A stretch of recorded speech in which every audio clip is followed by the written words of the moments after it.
Rabu 21 Mei 2025 besok tepat peringatan 27 tahun Reformasi Indonesia. Pertanyaannya, apakah amanat gerakan reformasi masih berdampak hingga saat ini atau justru mengalami kemunduran? Yuk kita bahas.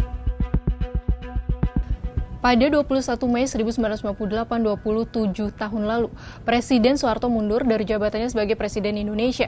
Hal ini menandai berakhirnya Orde Baru dan dimulainya masa reformasi. Berbagai peristiwa kelam terjadi menjelang 21 Mei 1958. Pembakaran toko-toko dan kerusuhan berlangsung di sejumlah kota. Warga sipil tewas akibat terjebak dalam bangunan yang terbakar. Mahasiswa yang berdemo kehilangan nyawa karena ditembak. Sejumlah aktivis pro-demokrasi diculik dan hilang, bahkan tak diketahui rimbanya hingga kini. Aparat pun dituduh terlibat dalam hal ini. Ditarik lebih jauh ke belakang, yang terjadi pada 21 Mei 1958 didahului problem berat ekonomi atau krisis ekonomi. Nilai kurs rupiah anjlok, utang perusahaan-perusahaan membengkak, dan pemutusan hubungan kerja atau PHK terjadi di mana-mana. Kemiskinan, ketidakpuasan yang meluas membuat kejengkelan terhadap rezim meledak.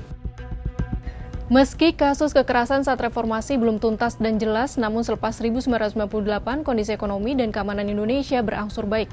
Di era reformasi, Indonesia dikatakan berhasil bangkit dari krisis, dan saat itu militer tak lagi cawe-cawe dalam urusan politik. Presiden dipilih setiap 5 tahun dengan batasan maksimal 2 periode kepresidenan. Namun bagaimana dengan kondisi terkini era Prabowo Gibran dengan Kabinet Merah Putihnya? Masihkah amanat reformasi yang meliputi pemerintahan bersih dari korupsi, kolusi, dan nepotisme atau KKN, penegakan supremasi hukum, pencabutan dui fungsi TNI, dan pelaksanaan otonomi daerah sudah tercapai?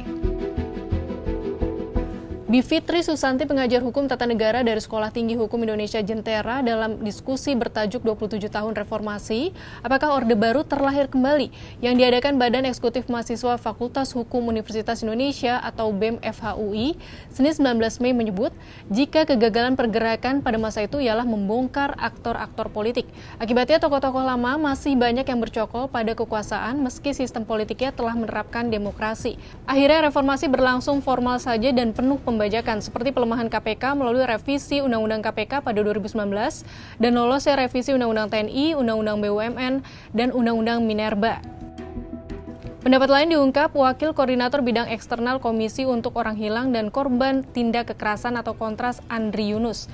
Dia mendorong segenap elemen masyarakat bersama-sama membangun nalar kritis di tingkatan akar rumput. Upaya elit membajak kekritisan warga lewat sembako dan bantuan sosial mesti dilawan.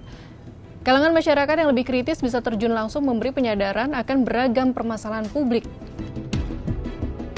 Pada akhirnya, para aktivis 98 sesungguhnya tidak berharap reformasi hanya menjadi hari bersejarah tumbangnya Orde Baru, tetapi awal dari agenda panjang pemerintahan demokratis yang menjunjung kebebasan berpendapat dan pemerataan ekonomi. Nah, kalau sahabat Kompas, bagaimana opininya terkait 27 tahun reformasi ini? Apakah puas dengan pelaksanaan agenda reformasi hingga kini?